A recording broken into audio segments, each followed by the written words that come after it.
Здравствуйте! Сегодня система работает в тестовом праздничном режиме. Ура! Ура! Ура! Гостей встречают шуточным тестом от робота Семена. Задание – назвать слова, связанные с работой библиотеки. Первым ответ дает, конечно, полпред Александр Гуцан. Книги. Единственно правильный ответ. Поздравляю, следующее слово.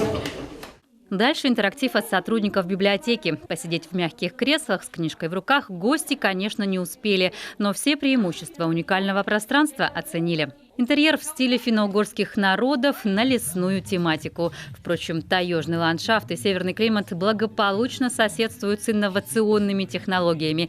Есть доступ к электронным ресурсам и даже к виртуальной реальности. Традиционный процесс выдачи книг автоматизирован, и формуляр, и читательский билет электронные. Мы хотим вам продемонстрировать устройство, которое называется станция самостоятельного обслуживания пользователей. Наш фонд составляет более 65 тысяч экземпляров. Каждая книга будет снабжена вот такой RFID-меткой в виде небольшой наклейки с уникальным кодом. Благодаря данной технологии читатели самостоятельно, абсолютно без помощи библиотекаря могут как взять литературу на дом, так и сдать ее. Пространство разбито на зоны для коворкинга, семейного досуга, тихого чтения, компьютерный зал и событийная площадка. Впрочем, здесь все мультифункционально и трансформируется в зависимости от цели. Закрыв акустическую штору, мы оказываемся в событийной зоне, в уединении и полной тишине. Здесь спокойно можно провести любое мероприятие, например, встречу с писателем, в том числе и по скайпу.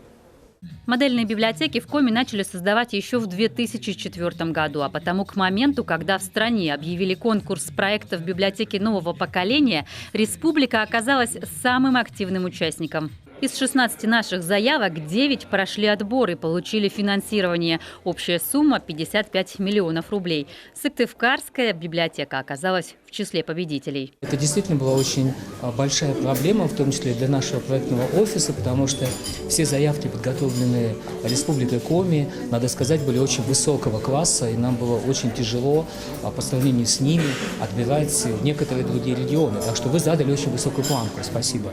Для сравнения, в Калининградской области в этом году появится одна модельная библиотека. Министры культуры регионов Северо-Запада здесь же съехались в Коми на координационный совет. В Калининграде в этом году одна, в следующем году еще 4 дополнительно. Поэтому такой тренд во всей стране, мне кажется, сохраняется достаточно позитивный и более-менее одинаковый. Но могу сказать, что мне очень нравится вот то, что я сейчас увидел. Особенно мне очень нравится решение по цветовой гамме. Психологи говорят, зеленый цвет успокаивает. А что еще нужно с книгой в руках? Полное спокойствие. 50 тысяч – столько читателей было в столичной центральной библиотеке до модернизации. Новые услуги и сервисы привлекут еще больше посетителей. Например, такие как игровая зона, абонемент популярных игр, игровая среда, парк интеллектуальных развлечений, это своеобразная игротека компьютерных игр. Затем читающий сканер для людей с ограничениями по зрению.